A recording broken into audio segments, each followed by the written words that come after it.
Oh, that paddlefoot. He funny city dog. He think totem pole alive. He Arctic tenderfoot. That totem pole been here forever. Butch? One more thing to put on the sled, and we'll start for Captain Roadside. Butch, stop watching TV a second. Call Spinner. Yeah? I've got a special visitor.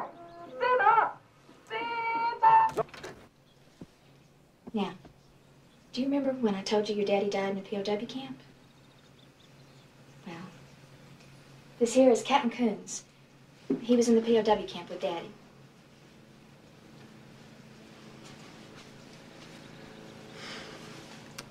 Hello, little man. Boy, I sure heard a bunch about you. See, I was a good friend of your dad's. We were in that Hanoi pit of hell together over 5 years. Hopefully, you'll never have to experience this yourself, but when two men are in a situation like me and your dad were for as long as we were, you take on certain responsibilities of the other. If it had been me who'd not made it, Major Coolidge, you'd be talking right now to my son, Jim. But the way it turned out, I'm talking to you. Butch, I got something for you.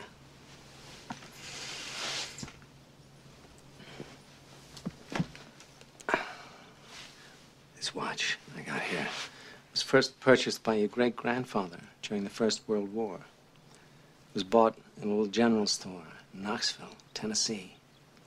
Made by the first company to make wristwatches.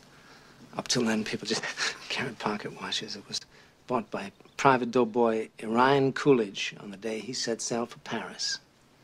This was your great-grandfather's war watch, and he wore it every day he was in that war. And he'd done his duty, went home to your great-grandmother, took the watch off, put an old coffee can, and in that can it stayed till your granddad, Dane Coolidge, was called upon by his country to go overseas and fight the Germans once again. It's time they called it World War II. Your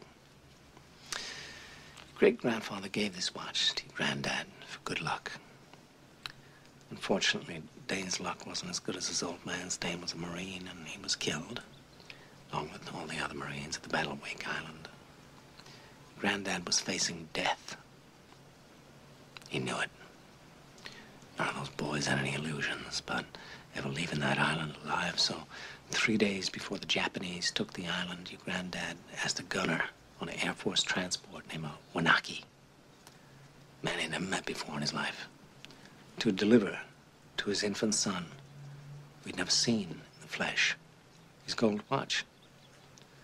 3 days later, your granddad was dead, but Wanaki kept his word. After the war was over, he paid a visit to your grandmother, delivering to your infant father his dad's gold watch. This watch.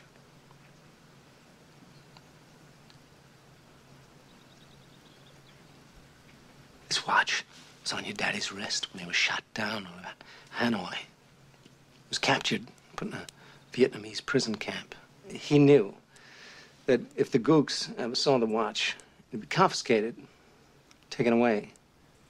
The way your dad looked at it, this watch was your birthright.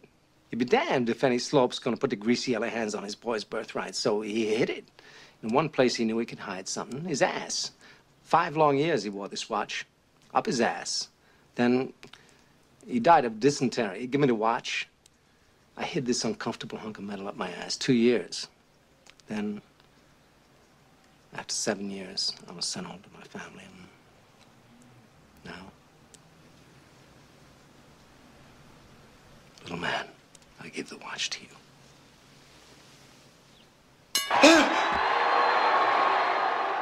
Take your hand. I'll be back before you can say blueberry pie. Blueberry pie. Maybe not that fast, but pretty fast, okay? Shit, of all the fucking things she can fucking forget, she forgets my father's watch! I specifically reminded her.